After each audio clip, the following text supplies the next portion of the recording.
কিছুক্ষণ আগে ক্যান্সার ধরা পড়েছে। বাসর ঘরে নববধূ, সে তো আমার অপেক্ষায় বসে আছে। কিভাবে সবাইকে বলবো আমি মরণব্যাধি ক্যান্সারে আক্রান্ত? যেখানে নিজে মানতে পারছি না সেখানে পরিবারের লোককে কিভাবে বলবো? আমিও জানতাম না এত বড় একটা রোগে আমি আক্রান্ত। কিছুক্ষণ আগে ডাক্তার ফোন দিয়ে জানালেন আমি যে একটা মেয়ের সুন্দর জীবন ধ্বংস করে দিলাম। আমি তো কখনো নিজেকে ক্ষমা করতে পারবো না। নিজের জন্য একটু খারাপ লাগছে না, কিন্তু আমার পরিবার, আমার মা বাবা, তাদের কথা ভাবতেই কষ্ট হচ্ছে, কারণ আমি ছাড়া তাদের আর কেউ নেই। তারপর আবার আমার বিয়ে করা নতুন স্ত্রী, কি করব মাথায় কাজ করছে না। এদিকে রাত গভীর হচ্ছে, আমি এখনো বাসর ঘরে প্রবেশ করলাম না। মেয়েটা হয়তো এখনো আমার অপেক্ষায় আছে। হঠাৎ করে মায়ের ডাক শুনলাম। চোখের পানিগুলো তাড়াতাড়ি করে মুছে মায়ের দিকে ফিরলাম। কিরে, তুই এত রাতে এখানে দাঁড়িয়ে আছিস? তোর কি কোনো কাণ্ডজ্ঞান নেই? মেয়েটা একা রুমে বসে আছে, আর তুই বাহিরে দাঁড়িয়ে আছিস। যাচ্ছি আম্মু, এখনই চল আমার সাথে। আম্মু আমার হাত ধরে নিয়ে যাচ্ছে। বলে রাখি, আমাদের বিয়েটা পারিবারিকভাবেই হয়েছে। বিয়ে ঠিক হওয়ার কিছুদিন পরেই হঠাৎ করে আমার মুখ থেকে ব্লিডিং হচ্ছিল। ওই রকম একটা গুরুত্ব দেইনি প্রথমে। 2 দিন আগে আবারও হলো। তারপর ডাক্তারের সাথে কথা বললাম, বিয়ের ডেট আগেই ঠিকঠাক হয়ে যায়। আমি ব্লাড পরীক্ষা করালাম, আর সেটার রিপোর্ট এসেছে মাত্র আমার হাতে। তাও অনেক দেরি করে এলো। কিছুক্ষণের মধ্যেই আম্মু আমাকে নিয়ে বাসর ঘরের সামনে চলে এলো। এবার আমি রুমের ভিতর প্রবেশ করলাম। সামনের দিকে তাকিয়ে দেখি আমার নতুন বউ ঘোমটা দিয়ে বসে আছে। আমি এবার দরজা ভিতর থেকে বন্ধ করে দিলাম। এদিকে দরজা বন্ধ করার শব্দ শুনে মেয়েটা এসে আমার পায়ে সালাম করে আবারও খাটের উপর চলে যায়। মেয়েটার কাছে যেতেও বুকের ভিতরটা উথাল ফাথাল শুরু করে দিয়েছে। বাসর রাতে মেয়েটাকে কি সত্যিটা বলে দেওয়া ঠিক হবে? যদি কথাগুলো শুনে কষ্ট পায়। মাথার মধ্যে হাজারো চিন্তা এসে ভর করছে। আমি এখনও সেখানে দাঁড়িয়ে আছি। হঠাৎ করে জয়ার ডাকে ধ্যান ফিরে এলো। আপনি ওখানে দাঁড়িয়ে আছেন কেন? ভয় পাচ্ছেন নাকি আমাকে? মেয়েটার কথা শুনে মুখে একটা মুচকি হাসি এনে আমি খাটের দিকে এগিয়ে গেলাম। তারপর খাটের উপরে এসে বসলাম। খাওয়া দাওয়া হয়েছে রাতে, নাকি খালি পেটে বসে আছো? মেয়েটা লজ্জা মাখা কণ্ঠে বলল, আসলে আমার সত্যি অনেক খিদে পেয়েছে। তখন খাবার দিয়ে গিয়েছে, খেতে পারিনি। আচ্ছা, আমি তোমার জন্য খাবার নিয়ে আসি। আর তুমি শাড়িটি পরিবর্তন করে একটা পাতলা শাড়ি পরে নাও, আলমারিতে রাখা আছে। এই কথা বলে আমি বেরিয়ে গেলাম, আর 1 প্লেট খাবার নিয়ে ফিরে এলাম। রুমে আসার আগে দরজাটার মধ্যে টোকা দিলাম। মেয়েটা ভিতরে আসতে বলল। আমি মেয়েটার দিকে খাবার এগিয়ে দিয়ে বললাম, যা পেয়েছি তাই নিয়ে আসছি। আপনাকে অনেক ধন্যবাদ। এই কথা বলে মেয়েটা খাওয়া শুরু করে। আমি তার খাওয়ার দিকে তাকিয়ে রইলাম। মেয়েটাকে যে কি ভীষণ মায়াবী লাগছে। আমি গিয়ে খাটের উপরে বসে রইলাম। খাওয়া দাওয়া শেষ করে আবার জয়া খাটের উপর এসে বসে। আচ্ছা, আপনি কি মেয়েদের দেখলে লজ্জা পান বুঝি? আমি জয়ার প্রশ্নে কিছুটা অবাক হয়ে উল্টো প্রশ্ন ছুড়ে দিয়ে বললাম, লজ্জা পাবো কেন? না মানে, খেয়াল করলাম আপনি তখন থেকে আমার থেকে দূরে সরে আছেন, সেই জন্যই বলেছি। ও আচ্ছা। আচ্ছা, আপনি কি কখনো প্রেম করেছেন? না। সত্যি বলছেন নাকি মিথ্যে বলছেন? সত্যি কথাই বলছি। তাহলে ঠিক আছে। আচ্ছা, তোমার কোনো বয়ফ্রেন্ড আছে? থাকলে বলতে পারো, আমি তার হাতে তোমাকে তুলে দিব। এই প্রশ্নটা করে আমি মেয়েটার দিকে তাকালাম। আমার এমন প্রশ্নে মেয়েটা হয়তো বিরক্তই হয়েছে। আমি কখনোই হারাম রিলেশনে যাইনি। আমার তো স্বপ্ন ছিল হাজব্যান্ডের সাথেই প্রেম করব। আচ্ছা শোনো, তোমাকে কিছু কথা বলার দরকার। জি বলুন। আমাদের বিয়েটা পারিবারিকভাবেই হয়েছে। আমরা তো কেউ কাউকে ভালোভাবে চিনি না। আমাদের একজন আরেকজনকে চেনার জন্য কিছুটা সময় দরকার। তাই আমি চাই আমাদের মধ্যে আগে চেনা জানা হবে, তারপর আমরা শারীরিক সম্পর্ক করব। জয়া একটা মুচকি হাসি দিয়ে সহমত পোষণ করল। আচ্ছা, তোমার কোনো স্বপ্ন আছে এই বাসর রাতকে নিয়ে? আমাকে তাহলে বলতে পারো, আমি তোমার সব স্বপ্ন পূরণ করার চেষ্টা করব। সত্যি করবেন? হ্যাঁ। আমার ইচ্ছে করছে ফুচকা খাওয়ার। প্লিজ চলুন, আমরা বাইরে গিয়ে ফুচকা খেয়ে আসি। কিন্তু এত রাতে? চলুন না, প্লিজ প্লিজ। ওয়েট, আগে দেখি আম্মু ঘুমিয়েছে কিনা। এ কথা বলে আমি নিজের রুম থেকে বেরিয়ে এসে মায়ের রুমে গেলাম। দেখলাম তারা ঘুমিয়ে আছে। আবার নিজের রুমে ফিরে এসে জয়াকে নিয়ে এত রাতে বেরিয়ে এলাম। বাসা থেকে বেরিয়ে একটা রিক্সা নিলাম। জয়া উঠে বসলো। জয়ার পাশে বসতে আমার খুবই অস্থির লাগছে। আমাদের দুজনের পাশে কিছুটা গ্যাপ রেখে বসেছি। আমার এভাবে বসতে খুব অসুবিধা হচ্ছিল। হয়তো ব্যাপারটা জয়া লক্ষ্য করে। আপনি তো রিক্সা থেকে পড়েই যাবেন, ঠিক করে বসুন। এত ভয় পাওয়ার কি আছে? আমি তো আপনার স্ত্রী। মনে সাহস এনে আমি ঠিকভাবে বসলাম। হঠাৎ করে জয়া আমার হাত চেপে ধরে। হঠাৎ করে মনে হলো আমি যেন কারেন্টের শর্ট খেয়েছি। আমি জয়ের হাতটা সরিয়ে দেওয়ার শক্তি পাচ্ছি না। কিছুক্ষণ পরেই আমরা একটা ফুচকা দোকানের সামনে গিয়ে নামলাম। তারপর 1 প্লেট ফুচকা অর্ডার দিলাম। 1 প্লেট কেন? আপনি খাবেন না? না, আমি ফুচকা খাই না। এবার মেয়েটা খাওয়া শুরু করলো। আমি তাকিয়ে রইলাম মেয়েটার দিকে। তখন খুব আফসোস হচ্ছিল। ইস, যদি আমি সুস্থ থাকতাম, যদি আরও কিছু দিন বেঁচে থাকার সুযোগ হতো। এই মেয়েটার সুন্দর জীবনটা আমি শেষ করে দিলাম। ইতিমধ্যে যাওয়ার খাওয়া দাওয়া শেষ হয়ে গেল। কিছুক্ষণের মধ্যেই দুজনে আবার বাসায় ফিরে আসলাম। শুনেন, চলুন আমরা ছাদের উপরে যাই। আকাশে আজ অনেক সুন্দর একটা চাঁদ উঠেছে। আমরা আজ একসাথে চাঁদ দেখব। তারপর দুজনে ছাদের উপরে গিয়ে দাঁড়িয়ে রইলাম। হালকা বাতাসে শরীর ঠান্ডা হয়ে আসছে। আমি মেয়েটার মুখের দিকে তাকিয়ে রইলাম। চাঁদের সব আলো যেন মেয়েটার মুখের উপর এসে পড়েছে। এ যেন আমার সামনে দুটি চাঁদ। মেয়েটার থেকে চোখ সরাতেই পারছি না। হঠাৎ করে মেয়েটা আমার হাত ধরে বলল, জানেন, খুব স্বপ্ন ছিল পূর্ণিমার রাতে আমার বিয়ে হবে। আমি আমার হাজব্যান্ডের সাথে চাঁদ দেখব।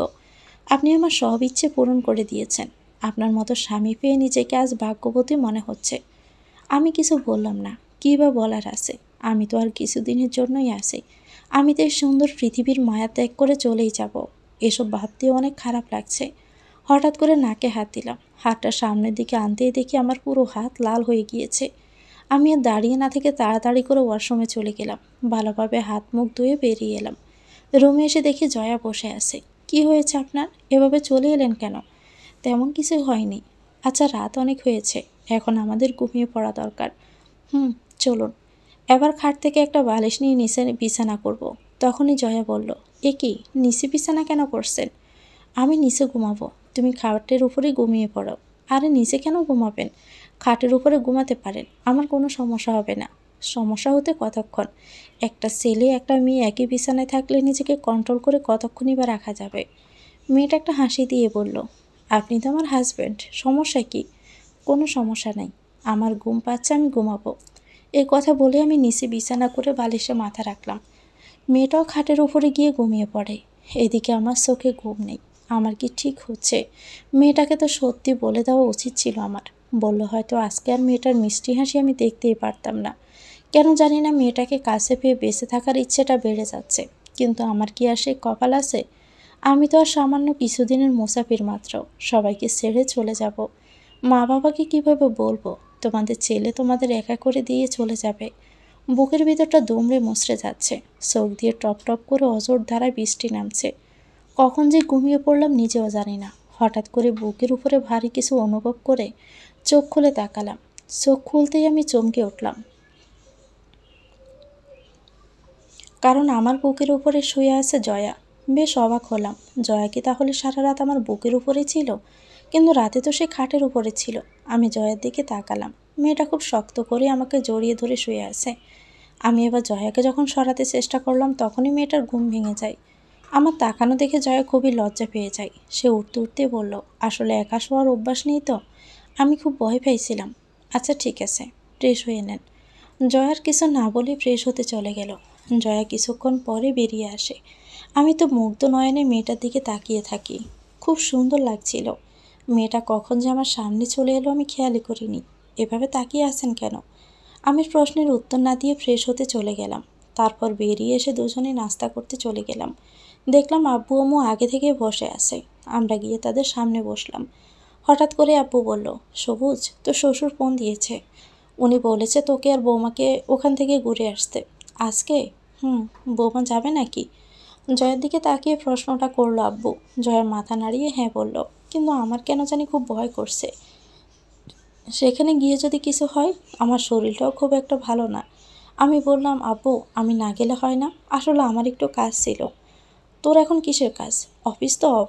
আর তুই না, বৌমা একা যাবে কিভাবে তুই না গেলে? বাচ্চাদের মতো কথা কেন বলিস? কিছুই তো বলার নাই। সবাইকে তো বলতেও পারছেন আমার রোগের কথা। তারপর কোনো রকমের নাস্তা খেয়ে নিজের রুমে গেলাম। আমি রুমে একাই বসে আছি।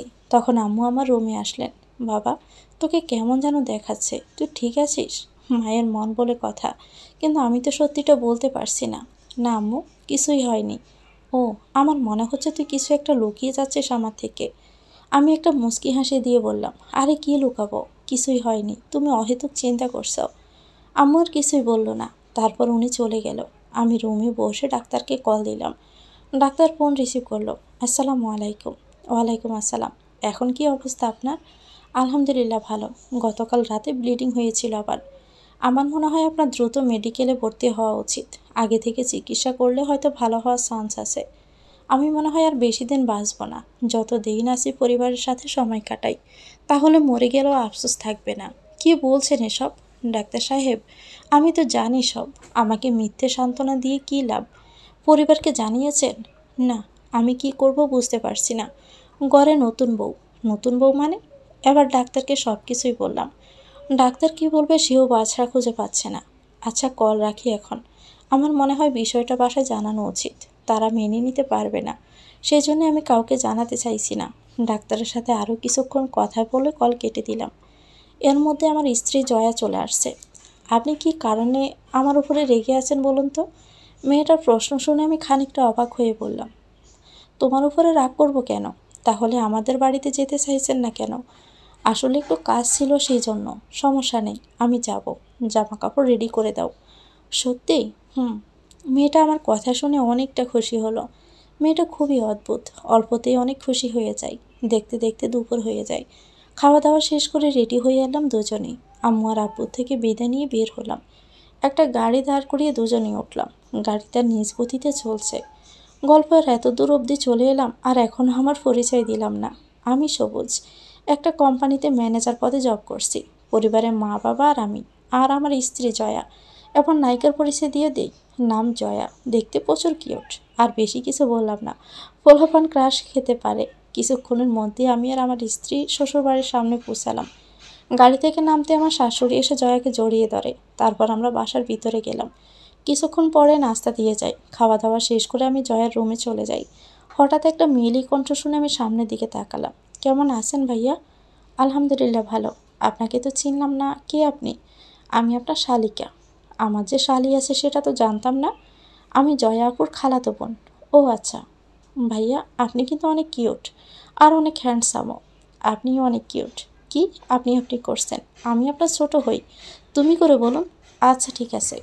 এমন সময় জয়া রুমের ভিতর চলে আসে। কি রে রিয়া, তুই এখানে কি করিস? তো জামাইয়ের সাথে পরিচিত হতে আসলাম। তুই তো পরিচয় করিয়ে দিলি না। পরিচয় কি হওয়া শেষ? এখন খেতে চল। আপনিও আসুন, অনেক রাত হয়ে গেছে। তারপর খাওয়া দাওয়া শেষ করে আমি ছাদের উপরে গিয়ে বসলাম। আমার শ্বশুর মশাই সিগারেটে টান দিতে দিতে আমার কাছে এসে বলল, কি ব্যাপার, তুমি এত রাতে ছাদের উপরে কেন? আমার মেয়ের সাথে ঝগড়া হয়েছে নাকি? না বাবা, আমি বুঝতে পারছি, বলতে হবে না। আসলে বাবা, স্বামী মানেই অবহেলিত। আমার বউ মানে তোমার শাশুড়িও আমার সাথে খুব ঝগড়া করে। যাই হোক, সিগারেট খাও? শ্বশুরের মুখে এমন প্রশ্ন শুনবো আমি ভাবতেও পারিনি। না, আমি এসব খাই না। গুড, সিগারেট খাওয়া ভালো না, এতে অনেক রোগ হয়। শালা সিগারেট খেতে খেতে আমাকে উপদেশ দিচ্ছে। শ্বশুরকে শালা বলে ফেললাম। আপনারা আবার বলে দিয়েন না, স্ত্রীকে কীভাবে নিজের দখলে রাখতে হয় জানো তো নাকি? বাবা, এটা তো আমার প্রথম বিয়ে, তাই জানি না। শ্বশুরমশাই হাসতে হাসতে বলল, আরও বিয়ে করার পরিকল্পনা আছে নাকি? না বাবা। ও আচ্ছা, শোনো, সবসময় বউকে নিজের কন্ট্রোলে রাখতে হয় আমার মতো। তোমার শাশুড়ি আমাকে অনেক ভয় পায় বুঝছো। হঠাৎ করে আমার শাশুড়ির আগমন ঘটে। তোমাকে না কতবার বলেছি রাতে ছাদের উপরে এসে এসব না খেতে? আমার শাশুড়ির কথা শুনে আমার সাহসী শ্বশুর বলল, আসলে জামাইকে দেখলাম একা বসে আছে তো, তাই এসে একটু কথা বলছি। অনেক কথা বলছেন, এখন রুমে আসুন। বাবা, তুমিও রুমে চলে যাও, অনেক রাত হয়ে গেছে। আমার সাহসী শ্বশুর রুমে চলে গেল। শ্বশুরের অবস্থা দেখে অনেক কষ্টে নিজের হাসি আটকে রেখেছি। বউকে কন্ট্রোল করা শেখাতে আসছিল আমায়। এসব ভাবতে হাসি চলে আসলো। তারপর আমিও নিজের রুমে চলে গেলাম। এতক্ষণ কোথায় ছিলেন আপনি? ছাদের উপরে। আচ্ছা, ঘুমিয়ে পড়ুন, রাত অনেক হয়ে গেছে। আলাদা বিছানা নেই? কেন? আমি কোথায় ঘুমাবো? খাটে। আরে না। আচ্ছা, আমাকে একটা বালিশ দাও, আমি সোফায় ঘুমাতে পারবো। আচ্ছা, একটা প্রশ্ন করতে পারি? হ্যাঁ। আমার সাথে ঘুমাতে কী সমস্যা আপনার? আমাকে কি আপনার পছন্দ না? আরে এমন কিছুই না। আমি তো বলেছি আগে আমাদের মধ্যে চেনা জানা হোক। আমি চাই না আপাতত আমাদের মধ্যে কিছু একটা হোক। কিন্তু আমার তো মনে হচ্ছে আমাকে আপনি পছন্দ করেন না। আসলে এমন কিছুই না।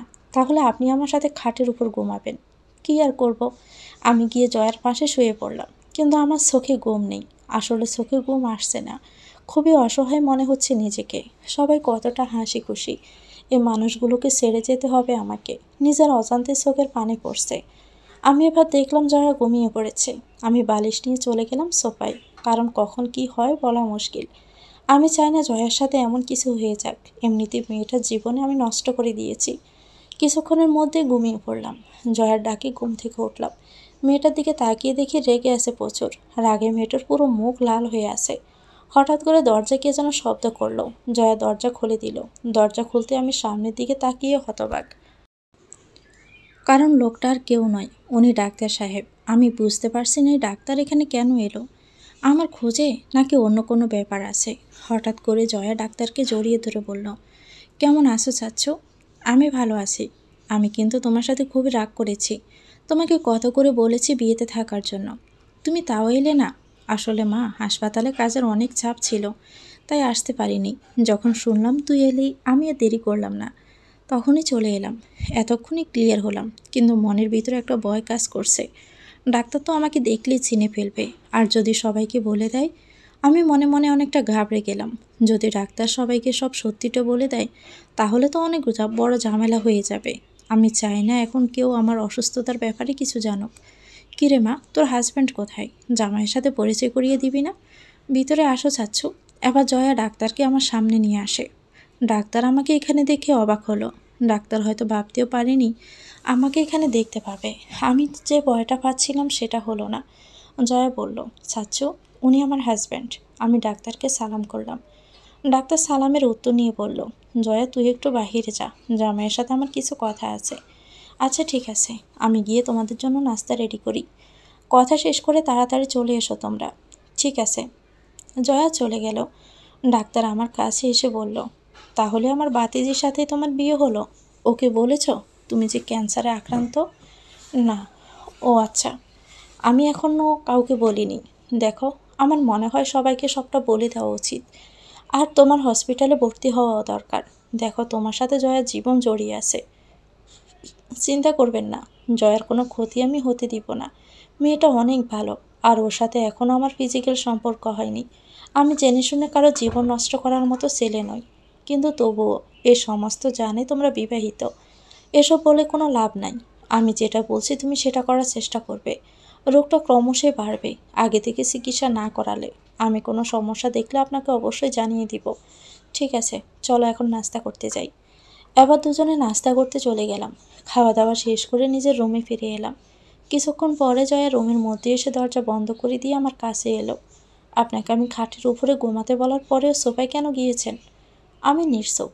আমাকে যখন আপনার পছন্দ না, আমাকে তাহলে কেন বিয়ে করতে গেলেন? বিয়ের আগেই তো বলতে পারতেন আমাকে আপনার পছন্দ না।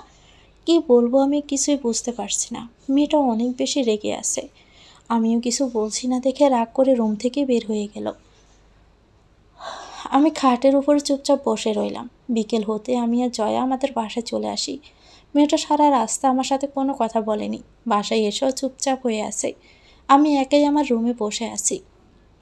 তখনই আম্মু আমার কাছে এসেছে। কী রে, বৌমার সাথে কি তোর কোনো কিছু নিয়ে ঝামেলা হয়েছে? না তো। তাহলে বৌমা এত চুপচাপ হয়ে আছে কেন? জানি না, হয়তো মা বাবার জন্য মন খারাপ হয়েছে, ঠিক হয়ে যাবে। রাতের খাবার খেতে গেলাম। সবাই খাবার টেবিলে বসে আছে। জয়ার দিকে তাকিয়ে দেখে সে চুপ হয়ে আছে। আমিও কোনো কথা না বলে খাবার খেয়ে নিজের রুমে চলে এলাম। জয়া কিছুক্ষণ পরে রুমে এলো। কোনো কথা না বলে খাটের উপরে শুয়ে পড়ে। মেয়েটাকে এভাবে দেখে আমারও ভালো লাগছে না। ভাবলাম মেয়েটার জন্য ফুচকা নিয়ে আসি, তাহলে হয়তো রাগ কিছুটা হলেও কমবে। যে বাবা সেই কাজ। বেরিয়ে পড়লাম বাসা থেকে। কিছুক্ষণের মধ্যে ফুচকা নিয়ে বেরিয়ে এলাম। জয়ার কাছে আসতে দেখি মেয়েটা ফুপিয়ে ফুপিয়ে কান্না করছে।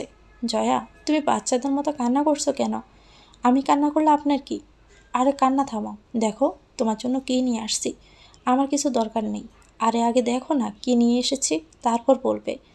জয়া আবার আমার দিকে তাকিয়ে তারপর সেই ফুচকার দিকে তাকিয়ে সাথে সাথে উঠে বসে পড়ে। মেয়েটা ফুচকা দেখে খুশি হয়ে যায়। প্রথমবারের মতো আমায় জড়িয়ে ধরে। তারপর আমার থেকে ফুচকা নিয়ে খাওয়া শুরু করে। ফুচকা দেখে সে হয়তো ভুলেই গিয়েছে সব রাগ অভিমান। শুনেন, আপনি আজকে থেকে আমার সাথেই ঘুমাবেন, বলে দিলাম। যদি ভুল করে অন্য কোথাও যান, তাহলে আপনার খবর আছে। আচ্ছা ঠিক আছে। দেখলাম জয়া একটা দড়ি নিয়ে আমার হাত বেঁধে নিজের হাতও বেঁধে দিল। আমি ওর পাগলামি দেখে মুচকি মুচকি হাসছি। কিছুক্ষণের জন্যই ভুলে গিয়েছি আমি যেন বেশি দিন বেঁচে নেই। খুব ইচ্ছে করছে মেয়েটাকে জড়িয়ে ধরে বলি, আমার পাগলি বউটা, তাকে কাছে টেনে নিতে ইচ্ছে করছে। কিন্তু আমার কি আর সেই সুযোগ আছে? কিছু সময়ের জন্য কেন আমি তার সুন্দর জীবন নষ্ট করে দিব? এসব ভাবতে নিজেকে শান্ত রাখলাম। এবার দুজনে ঘুমিয়ে পড়লাম। হঠাৎ করে আমার নাক দিয়ে রক্ত পড়তে শুরু করে। কাশির সাথেও রক্ত বের হচ্ছে। আমার নিঃশ্বাস যেন বন্ধ হয়ে আসছে। আমি নিঃশ্বাস নিতে পারছি না। হঠাৎ করে জয়া আমার এমন অবস্থা দেখে কান্নাকাটি শুরু করে। কি হয়েছে আপনার? আমি নিঃশ্বাস নিতে পারছি না। আমার অনেক কষ্ট হচ্ছে। জয়া চিৎকার দিয়ে মা বাবাকে ডেকে নিয়ে আসে। মা বাবা আমার এমন অবস্থা দেখে অজোরে কান্না শুরু করে দেয়। আব্বু হাসপাতালে ফোন দিয়ে অ্যাম্বুলেন্স পাঠাতে বলে। এদিকে আমার নিঃশ্বাস বন্ধ হয়ে আসছে। চোখে মুখে অন্ধকার দেখছি। আম্মু আমার মাথায় হাত বুলিয়ে দিচ্ছে। বাবার কিছুক্ষণ অপেক্ষা কর, তোর বাবা হাসপাতালে ফোন দিয়েছে। আম্মু, আমাকে তোমরা ক্ষমা করে দিও। আমি হয়তো তোমাদের একা করে দিয়ে চলে যাব। কি বলছিস এসব আবল তাবল? তোর কিচ্ছু হবে না বাবা, আমরা আছি তোর পাশে। আম্মু, আব্বু কোথায়? আমার কথা শুনে আব্বু আমার কাছে আসে। বাবা, তোর কিচ্ছু হবে না, তুই চিন্তা করিস না। শোনো বাবা, আমার সময় ফুরিয়ে এসেছে। তুমি মায়ের খেয়াল রেখো আর জয়াকে তার বাসায় পৌঁছে দিও। আমি মেয়েটার সুন্দর জীবনটা নষ্ট করে দিলাম। কি বলছেন আপনি এসব? আপনার কিচ্ছু হবে না। ইতিমধ্যে অ্যাম্বুলেন্স বাসার সামনে চলে আসে। কয়েকজন এসে আমাকে নিয়ে গাড়িতে তোলে। তারপর একটা অক্সিজেন মাস্ক আমাকে পরিয়ে দেয়। বাবা আমার মাথার পাশে বসে আছে। জয়ার আম্মু অজরে কান্না করছে। কিছুক্ষণের মধ্যেই আমরা হাসপাতালে পৌঁছে গেলাম। হাসপা আমাকে কেবিনে শিফট করা হলো। ডাক্তার আমাকে ভালোভাবে পরীক্ষা করে বের হয়ে গেলেন। আব্বু ডাক্তারের কাছে এসে বলল, ডাক্তার, আমার ছেলে ঠিক আছে তো? ডাক্তার নিশ্চুপ। ডাক্তার, কথা বলুন প্লিজ। আমার ছেলে ঠিক আছে তো? দেখুন, অনেক দেরি করে ফেলেছেন আপনারা। নিজেকে শক্ত রাখার চেষ্টা করুন। হাসপাতালে নিয়ে আসার আগেই আপনার ছেলে মারা গেছে। আমাদের হাতে আর কিছু করার নেই। সরি। ডাক্তারের কথা শুনে সবাই স্তব্ধ হয়ে দাঁড়িয়ে আছে, যেন এখানে কোনো মানুষ নেই। পুরো হাসপাতাল স্তব্ধ হয়ে গেছে। ছেলে হারানোর শোকে পাথর হয়ে দাঁড়িয়ে আছে বাবা। পুরো হাসপাতাল স্তব্ধ হয়ে আছে আমার মৃত্যুর কথা শুনে। বাবা যেন নিজের বাসা হারিয়ে ফেলছে। মা তো অজ্ঞান হয়ে পড়েছে। জয়া পাথর হয়ে আছে। ডাক্তার বাবাকে বলল, শক্ত হন। এই কথা বলে ডাক্তার চলে গেল। তার তো আর কিছু বলার নেই। এবার সবাই অজরে কান্না করতে শুরু করে। কিছুক্ষণের মধ্যে আমার লাশ নিয়ে যাওয়া হয় বাড়িতে। বাড়িতে আজ অনেক মানুষের আগমন ঘটেছে। আম্মু আর আব্বুকে অনেকেই সান্ত্বনা দিচ্ছে। জয়া প্রচুর কান্নাকাটি করছে। এবার আমার লাশ নিয়ে যখন বাসা থেকে বের হবে, তখনই হঠাৎ করে আমার ফোনটা বেজে ওঠে। ফোনের শব্দই আমার ঘুম ভেঙে যায়। তখন বুঝতে পারলাম এতক্ষণ যা হয়েছে সেটা আমার স্বপ্ন। আমার পুরো শরীর গেমে একাকার হয়ে গেছে। আমি দেরি না করে ফোন রিসিভ করলাম। ফোন হাতে নিয়ে দেখি ডাক্তারের নাম্বার। আমি ফোন রিসিভ করলাম। হ্যালো সবুজ, তোমার সাথে আমার কিছু কথা ছিল। আপনি তো আমাকে কাল কল দিতে পারতেন দিনে। হ্যাঁ, কিন্তু আমার মনে হচ্ছে আগে থেকে জানিয়ে দেওয়া দরকার। দেখো, তোমার লাইফ রিস্ক রয়েছে। আমি চাই না আমার ভাতিজির জীবনটা এভাবে শেষ হয়ে যাক। তুমি খুব ভালো একটা ছেলে। আমি চাই না তোমার সাথে খারাপ কিছু হোক। আচ্ছা বলুন, কি বলবেন? তুমি তোমার বাসায় সবটা জানাও। আর আমি তোমার রিপোর্ট আবারও চেক করছি। তোমার ক্যান্সার দিন দিন খারাপের দিকে যাচ্ছে। আমি চাই তুমি হাসপাতালে চলে আসো খুব তাড়াতাড়ি। যেভাবেই হোক আমি তোমাকে সুস্থ করার চেষ্টা করব। বাকিটা আল্লাহর হাতে, কিন্তু তুমি আমার উপর ভরসা করতে পারো। আচ্ছা, আমি আপনার সাথে কাল কথা বলবো এই বিষয় নিয়ে। ঠিক আছে। এই কথা বলে ফোন কেটে দিয়ে পাশে তাকাতে দেখি জয়া আমার দিকে তাকিয়ে আছে। আমি তো ভুলেই গিয়েছিলাম জয়া যে আমার পাশে শুয়ে আছে। জয়াকে তাহলে সব শুনে নিয়েছে? এত রাতে আপনি কার সাথে কথা বলছিলেন? আর কাকে কি জানানোর কথা বলছেন? যাক, জয়া তাহলে কিছু শুনেনি। আমার অফিসের কলিগ কল দিয়েছে কবে জয়েন করব সেটা জানার জন্য। ও আচ্ছা। তারপর দুজনেই ঘুমিয়ে পড়লাম। সকালে হঠাৎ করে আমার নিঃশ্বাস ভারী হয়ে ওঠে। আমি যেন নিঃশ্বাস নিতে পারছি না। যেন বুকের উপর কেউ বসে আছে। এমন মনে হচ্ছে হঠাৎ করে নাক মুখ দিয়ে রক্ত বের হচ্ছে। তাহলে কি আবার আমার স্বপ্নটা সত্যি হতে চলছে? কিন্তু উঠে দাঁড়ানোর মতো শক্তি নেই। রুমে একটা মানুষ নেই যে কাউকে ডেকে দিব। চিৎকার করারও শক্তি পাচ্ছি না। হঠাৎ করে জয়া রুমে আসে। আমাকে চটপট করতে দেখে আমার কাছে চলে আসে। কি হয়েছে আপনার? আমার পুরো চোখ ইতিমধ্যে ঝাপসা হয়ে আসছে। চোখে অন্ধকার দেখতে শুরু করলাম। কিছুক্ষণের মধ্যে আমার চোখ বন্ধ হয়ে গেল। যখন চোখ খুললাম তখন নিজেকে হাসপাতালের বেডে আবিষ্কার করি। চোখ খুলে দেখি সবাই আমার দিকে তাকিয়ে আছে। আব্বু আম্মুর চোখে পানি। আর হতাশ নয়নে আমার দিকে তাকিয়ে আছে আমার প্রিয়তমা স্ত্রী। সবাই হয়তো এতক্ষণে সব জেনে গিয়েছে। বাবা আমার মাথায় হাত বুলিয়ে দিয়ে বলল, তুই নিজেকে কেন এত কষ্ট দিচ্ছিস বাবা? আমাদের তো সত্যিটা জানাতে পারতি। আমাদের জন্য নিজেদের এত বড় অসুখ লুকিয়ে রেখেছিস। তোর কিছু হয়ে গেলে আমরা কী নিয়ে বাঁচতাম বল? বাবা, আমার কিচ্ছু হবে না, তুমি চিন্তা করো না, আমি ঠিক হয়ে যাব। আম্মু আমাকে জড়িয়ে ধরে কান্না শুরু করে। আম্মুর কান্না দেখে আমি আর নিজের চোখের পানি আটকে রাখতে পারলাম না। এই মানুষগুলোকে ছেড়ে আমার চলে যেতে হবে। এবার ডাক্তার ফিরে আসে আমাকে দেখার জন্য।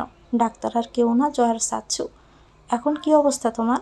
আলহামদুলিল্লাহ, আজ রাতে তোমার অপারেশন হবে, ইনশাল্লাহ তুমি ঠিক হয়ে যাবে। আমি কিছু বললাম না। ডাক্তার চলে গেল। দেখতে দেখতে রাত হয়ে এলো। এখনও জয়ার আমার সাথে কথা বলতে আসেনি, হয়তো রাগ করে আছে। কিন্তু জয়ের সাথে একবার আমার কথা বলা খুব দরকার। আমি আব্বুকে বললাম, আব্বু, জয়া কোথায়? মেয়েটা সকাল থেকে না খেয়ে আছে, এখনও কিচ্ছু খায়নি, সারাক্ষণ কান্না করছে। ওর একটু ডেকে দাও, শেষবারের মতো একটু কথা বলি। এভাবে বলিস না। আচ্ছা, আমি ডেকে দিচ্ছি। এবার জয়া আমার কাছে আসে। কেবিনে এখন আর আমি, জয়া ছাড়া কেউ নেই। মেয়েটা কান্না করতে করতে চোখ লাল করে ফেলেছে। খাওয়া দাওয়া করলে না কেন? অসুস্থ হয়ে গেলে আমার মা বাবার খেয়াল কে রাখবে? সরি জয়া, আমাকে পারলে ক্ষমা করে দিও। দেখো, আমি তোমার জীবনটা নষ্ট করতে চাইনি। আমি জানতাম না যে আমি এত বড় রোগে আক্রান্ত। না হলে আমি তোমার সুন্দর জীবন এভাবে শেষ করে দিতাম না। আমাকে তুমি ক্ষমা করে দিও পারলে। আপনার মতো মানুষ পাওয়া ভাগ্যের ব্যাপার। আপনার মতো মানুষ কয়জনের কপালে থাকে? আমি পেয়েছি, এটাই আমার ভাগ্য। যে মানুষ নিজের কথা না ভেবে অন্যকে নিয়ে ভাবে, তার কোনো ভুল থাকে না। জয়, একটা শেষ কথা বলতে চাই। আমি আসলেই তোমাকে ভালোবাসি। আমার তোমাকে কাছে পাওয়ার খুব ইচ্ছে ছিল। সব ইচ্ছে তো আর পূরণ হয় না, আমারটাও না হয় হলো না। আমিও আপনাকে ভালোবাসি। আপনার কিচ্ছু হবে না, আপনি ঠিক হয়ে যাবেন। কিছুক্ষণের মধ্যে আমাকে অপারেশন রুমে নিয়ে যাওয়া হয়। তারপর আমার আর কিছু মনে নেই। সবাই কান্না করছে সবুজের জন্য। সবুজের আম্মু নামাজ পড়ে ছেলের জন্য দোয়া করছে। আর বাবা পাথর হয়ে দাঁড়িয়ে আছে। ভিতরে অপারেশন চলছে। ভিতরে কি হচ্ছে কেউ জানে না। জয়া অজরে কান্না করছে। জয়ার মা বাবা এসে তাকে সান্ত্বনা দিচ্ছে। এদিকে ডাক্তার অপারেশন শেষ করে বাহিরে আসতে সবাই ডাক্তারের কাছে ছুটে যায়। ডাক্তার, আমার ছেলে কেমন আছে? ডাক্তার কোনো কথা বলছে না। এবার ডাক্তারের কাছে এসে বলল, চাচু কথা বলছো না কেন? উনি ঠিক আছে তো? আপনারা চিন্তা করবেন না, আসলে আমরা যেমনটা ভেবেছিলাম ওই রকম মারাত্মক প্রকারে যায়নি। অপারেশন সাকসেস হয়েছে। এখন সবুজ সুস্থ আছে। কিছুক্ষণ পরে ওকে কেবিনে নিয়ে যাওয়া হবে। ভালো মানুষদের সাথে কখনো খারাপ কিছু হয় না। জয় ডাক্তারকে জড়িয়ে ধরে কান্না করতে শুরু করে। আরে বোকা মেয়ে, কান্না করছিস কেন? সবুজ কয়েকদিনের মধ্যে পুরোপুরি সুস্থ হয়ে যাবে। কিছুদিন খেয়াল রাখিস। কিছুক্ষণের মধ্যে আমার জ্ঞান ফিরে আসে। তখন নিজেকে কেবিনের মধ্যে আবিষ্কার করলাম। সবাই আমার জ্ঞান ফিরে আসাতে অনেক খুশি। কিছুদিন পরে আমাকে বাসায় নিয়ে যাওয়া হয়। আমি কিছুদিনের মধ্যে সুস্থ হই। এই কয়েকদিন জয় আমার অনেক সেবা যত্ন করেছে। আমি রুমে বসে আছি, তখনই জয় আমার কাছে আসলো। জয়, একটা কথা বলার ছিল। কি কথা? আমাদের তো এখনো বাসর সম্পূর্ণ হয়নি, আজকে বাসরটা সম্পূর্ণ করে ফেলি। জয় কিছুটা লজ্জা পেয়ে বলল, অনেক দুষ্ট হয়ে গেছেন তাই না? কিছুই হবে না এসব। কি বলো? আমাদের তো বাচ্চা কাচ্চার পড়াশোনার ক্ষতি হয়ে যাচ্ছে। আমার কথা শুনে জয় খিলখিল করে হাসতে হাসতে আমার বুকে মাথা রেখে বলল, এখন কেন বাচ্চা নই, আগে আমরা লাইফ ভালোভাবে এনজয় করব, তারপর বাচ্চা। আচ্ছা ঠিক আছে, তাহলে আজকে রাতে হবে কিন্তু। জয়া লজ্জা পেয়ে চলে গেল। আমি বাহিরে গিয়ে ফুল কিনে এনে রুমটা সাজিয়ে নিলাম। রাত হয়ে গেল, সবাই ঘুমিয়ে পড়েছে। জয়া এবার একটা লাল শাড়ি পরে আসলো। জয়াকে একদম নতুন বউয়ের মতো লাগছে। আমি এবার জয়াকে খাটের উপরে বসিয়ে দিয়ে বললাম, তাহলে শুরু করি। মেয়েটা লজ্জায় পুরো লাল হয়ে গেছে। আমি এবার জয়ার কপালে একটা চুমু খেলাম। তারপর যা হলো তা আর বলা যাবে না, সিক্রেট। যদিও বিবাহিতরা বুঝবে, আর অবিবাহিতরা বুঝতে হলে বিয়ে করে নিয়েন। দুজনে হারিয়ে গেলাম ভালোবাসার অতলে। তারপর থেকে খুব ভালোভাবে কাটতে থাকে জয়া সবুজের নতুন জীবন। তো ভিউয়ার্স, গল্পটি কেমন লেগেছে কমেন্ট করে জানাবেন। ভালো লেগে থাকলে একটি লাইক দিয়ে দিবেন, চ্যানেলটিকে সাবস্ক্রাইব করে আমাদের সাথে থাকবেন। আল্লাহ হাফেজ।